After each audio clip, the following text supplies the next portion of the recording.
ప్రజల హృదయాల్లో చెరగని ముద్ర వేసుకున్న గొప్ప వ్యక్తి డాక్టర్ కోడెల శివప్రసాదరావు గారు. పల్నాటి పులి డాక్టర్ కోడెల శివప్రసాద్ గారు. నవ్యాంధ్ర తొలి సభాపతి, మాజీ మంత్రి, టీడీపీ సీనియర్ నాయకులు డాక్టర్ కోడెల శివప్రసాదరావు తెలుగు ప్రజలకు అందించిన సేవలు మరువలేనివని, పల్నాటి పులిగా ప్రజల హృదయాల్లో చిరస్మరణీయులుగా నిలిచిన గొప్ప వ్యక్తి అని జీవి ఆంజనేయులు కొనియాడారు. శివప్రసాద్ జయంతి సందర్భంగా నరసరావుపేట లింగంకుంట రోడ్డు ప్రభుత్వ ఏరియా ఆసుపత్రి ఆవరణలో ఏర్పాటు చేసిన కోడెల శివప్రసాదరావు విగ్రహావిష్కరణ కార్యక్రమానికి ముఖ్య అతిథిగా జీవి హాజరయ్యారు.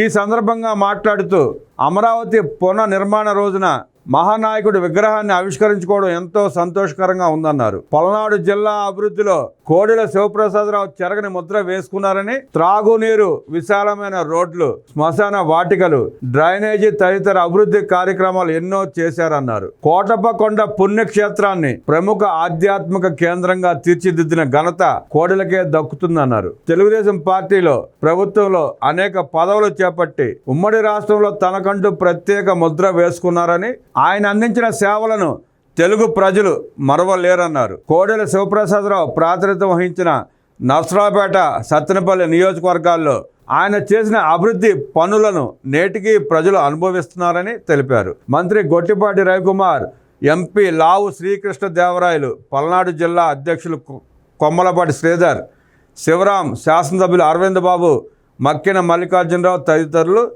పాల్గొన్నారు.